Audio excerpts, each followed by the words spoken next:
Hi, guys. Today we're going to talk about the case of little Oakley Carson. And this case is so upsetting.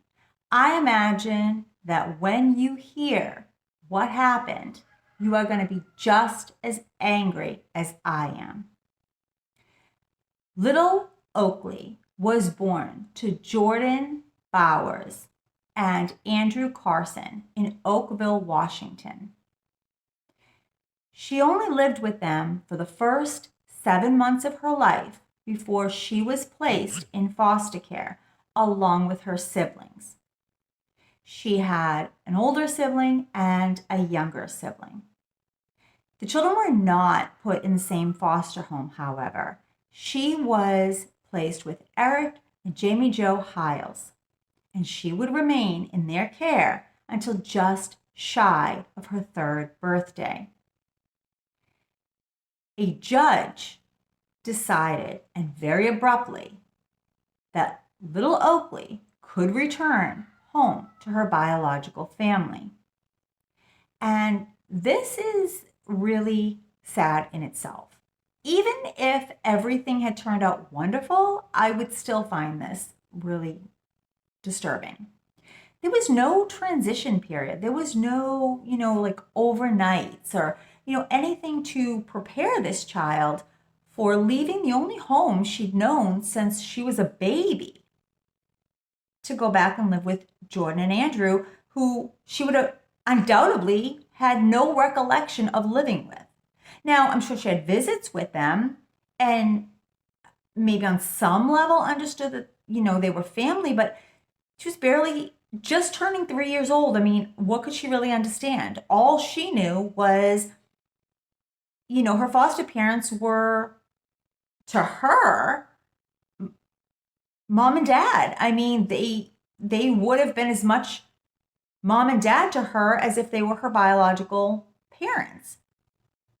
It wouldn't be long before the foster parents would start to hear through the grapevine that all was not well with little Oakley, and they became very concerned. They reached out to the Department of Family and Children, and they kind of got the standard answers of, we'll look into it, we'll check it out, but nothing came of it. Imagine how they were feeling at this point. Their job as foster parents is, not to fall in love with the child and want to keep the child. Their job is to be a transitional caretaker, to transition from the point where the child is removed from their biological parents until they are reunited.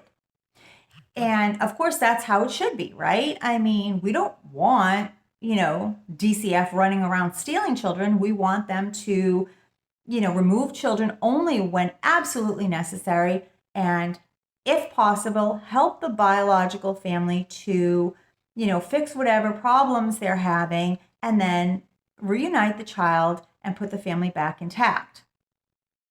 But, in this situation, how could they not fall in love with this child? She was a baby. She was a baby when she came to them, and she wouldn't leave them until she was almost a preschooler. It was a crucial bonding years for both the child and the parents. So no doubt they loved this child as though she was their biological child. And no doubt that child loved them exactly the same way. And I think that, if they knew that Oakley was going home to a successful situation, that even if it broke their heart, as foster parents who were, committed to the child and, to their role, they would have been very supportive. But they had so many concerns, and they would have the right to have those concerns because their gut feeling was on point. All was not well with little Oakley. And it would be Christmas when Oakley would be visiting her biological grandmother for, the holidays. The grandma would also become very concerned. She actually ends up calling that DCF or, whatever they call it in Washington. I always say this, that, they call it so many different things in different places, CPS, DCF, whatever. The Department of Family and Children's. She calls them and she reports that Oakley is not looking well. She is pale, she doesn't look healthy, and Grandma's very concerned. Again, nothing is done. Well, there is one outcome. Grandma gets the boot. She doesn't get to see Oakley anymore. The family is so furious at her for reaching out to the Department of Family and Children that they stopped talking to her. So, come on, you talk about something backfiring, see something, say something. Well, guess what? Grandma did. And in the end, she lost the right to see Oakley. So someone who could have been the eyes and the ears and a support to this child, out. And off goes Jordan and Andrew, alienating themselves with the children and continuing on this destructive path that soon will lead to the disappearance of Oakley. Now, this was Christmas of 2020.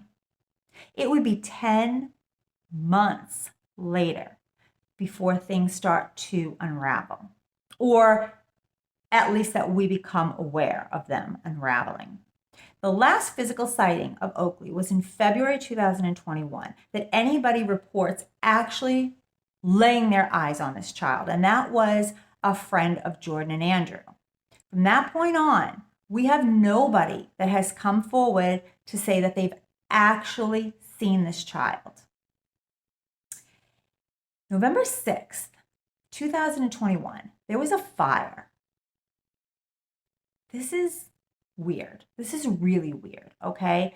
There's a fire at Jordan and Andrew's home, but they don't call the fire department until hours later. And this was a significant fire. It was a fire that was so bad that it would displace them to a motel.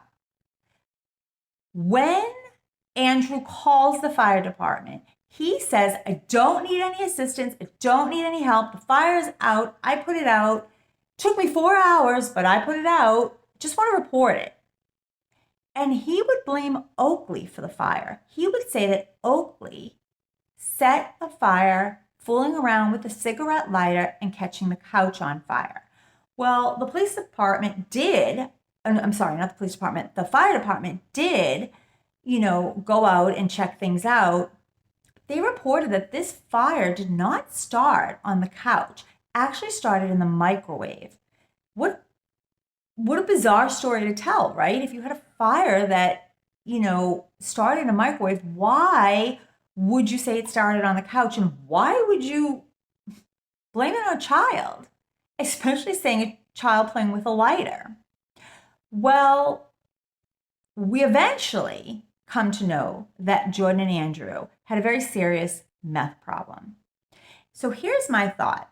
I have a family member who used to live in a very rural area, and there was a manufactured home down the road from them that actually blew up, like into smithereens. And the reason was because the people were trying to cook meth.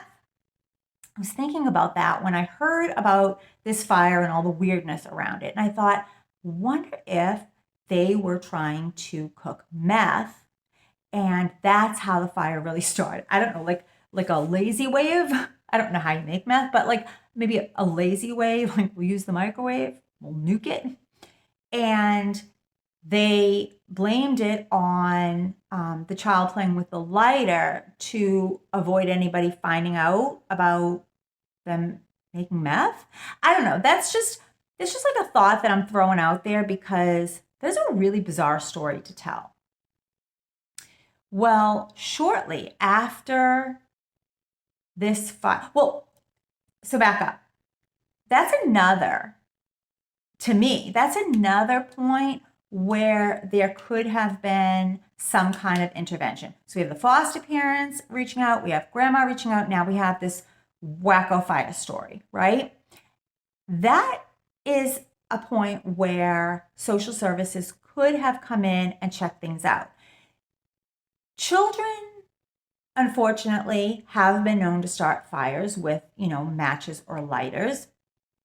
Probably that used to be more of a thing before they had all those like childproof lighters. I mean, sometimes I can't even get them going if I'm trying to light a candle or something. They're really hard to do now, but it could happen. And a lot of times, even if a parent is a cigarette smoker or whatever, and they always put away their lighters, out of reach of the children, there could be that one time where they make a mistake and, a situation like this could tragically happen. It doesn't necessarily mean that they're, neglectful or, horrible people, but it would have been a good point for social services to go in and say, okay, we have this report of a child setting a fire. Let's go take a look. Is this just, a freak accident, or is this neglect, lack of supervision, etc.? Another point where somebody could have at least came and took a look, especially when you start to find out that there's this weird story and this whole oddity around the fire. I mean, who waits 4 hours to call the fire department and try to put a fire out themselves that's clearly large enough to displace the family into a motel? Would have been a good time for somebody to go and check this out. But so now we find out that Jessica Swift, who is the principal at the elementary school where Oakley's older 6-year-old sister was attending, she decides that she's going to gather up some supplies and go and drop them off to the family because she finds out about this fire and she's going to do this good deed. She actually made several trips to go see the family and, bring them things that they may need. It starts to dawn on her that every time she goes there, she sees the other siblings, but she never sees Oakley. And they always have an explanation. Can you hear my rooster crowing? What rooster crows in the middle of the afternoon? It's weird. But they tell her, oh, Oakley's in the room in timeout. Oakley's with the grandparents. And one of these visits was like 45 minutes long, and they said that Oakley was in timeout in the other room. I have a 5-year-old, 45 minutes. If I told him to, go take a break and sit down for a few minutes if, he's being naughty, I'm lucky if I got 4 minutes, okay? Before, he'd be coming out, he'd be, hungry, thirsty, sorry, whatever, There's no way he's staying in there for 45 minutes at 5 years old. So it was this woman, this principal, that would bring the light upon this case. She has a child about the same age, if not the exact same age, as Oakley's sister, and they're friends at school. She invites the sister over for a sleepover, and because something is nagging at her, something's just not right, she starts to gently ask the child about her sister Oakley. And this child says to the principal, Oakley is no more. She says that her parents told her that Oakley was not coming back and that she should not speak about her anymore. Now, later in forensic interviews, the same sibling would tell investigators that her parents told her that Oakley went out into the woods and was eaten by a wolf.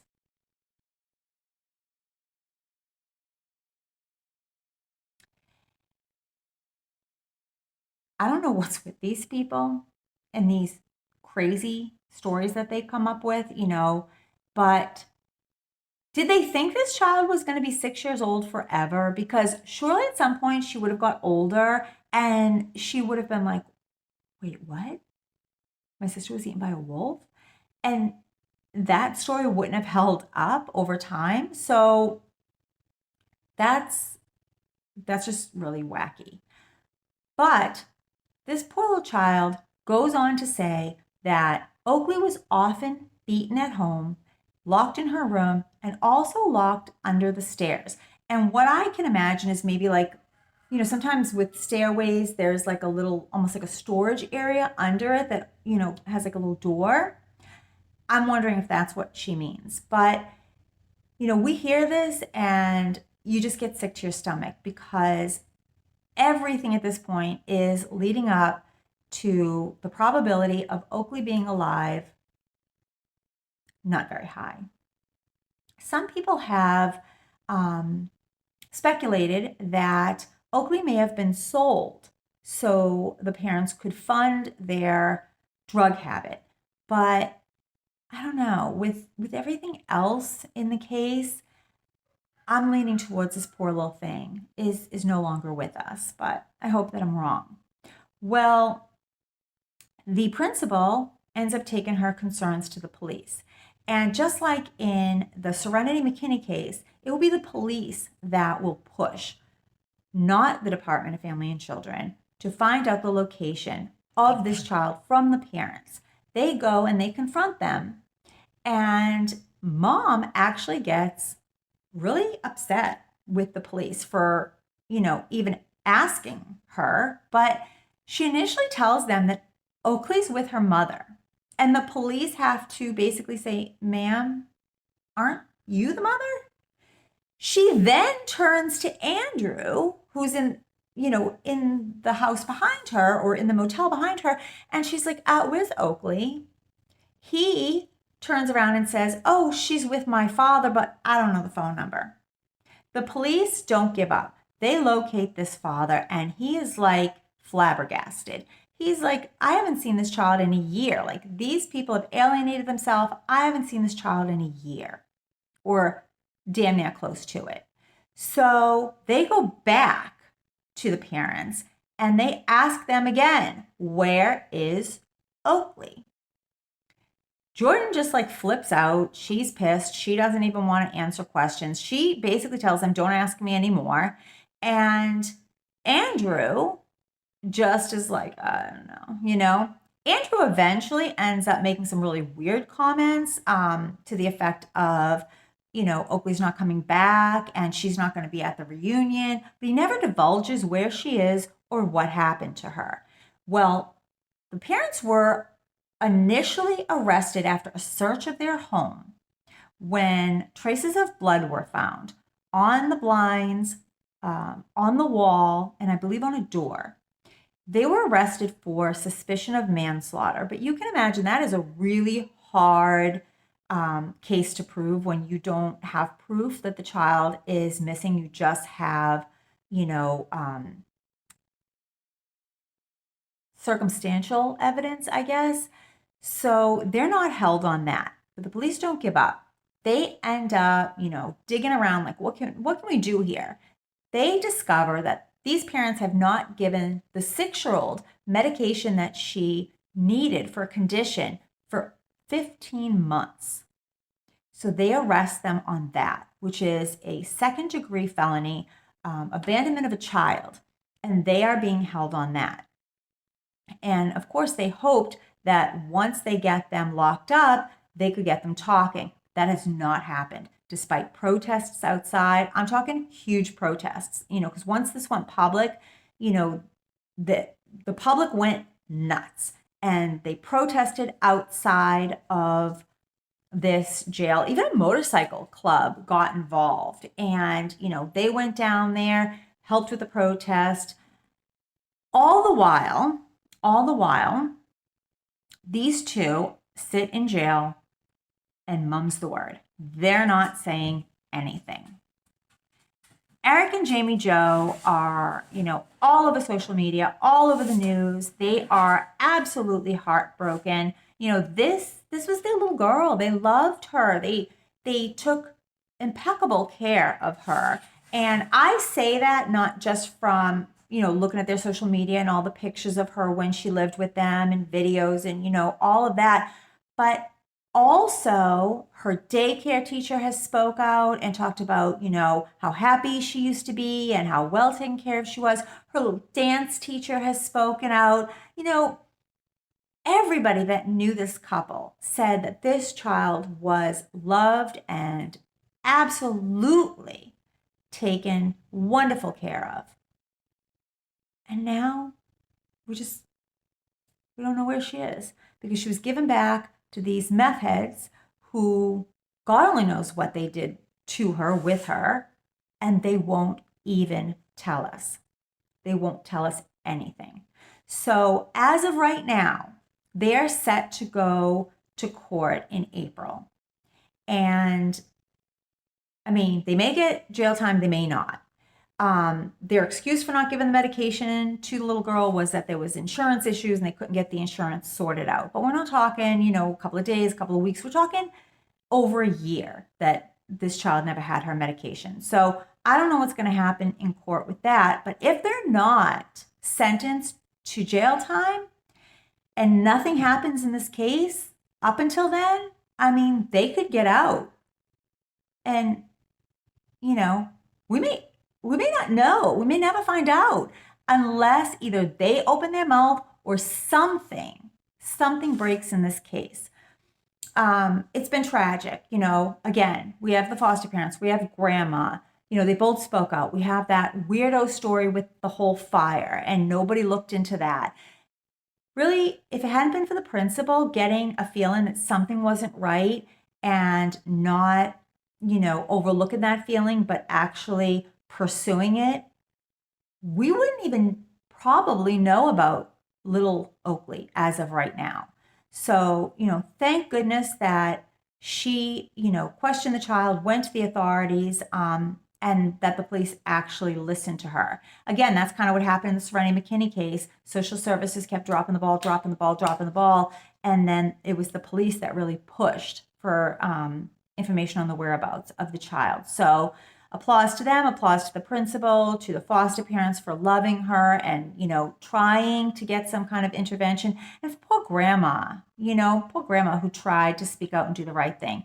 Let me know what you think about this case. It's getting all too familiar, these missing children. And not just that the children are missing, but more and more we're hearing these cases where, these children turn up missing and we find out they've been missing for, like a year. I mean, that's really, I don't remember that. I don't remember that being so common, but, this is happening over and over and over. We're finding out about, well, we found out the outcome, sadly, with the Serenity McKinney case, the Harmony Montgomery case. I mean, she's been missing a long time. Little Oakley, like, what the heck is going on? So let me know your thoughts on this case. Do you think that she has tragically left us, or do you think that, the parents did something else with her? Gave her away, sold her? I don't know. Tell me what you think, and I'll see you soon. Bye.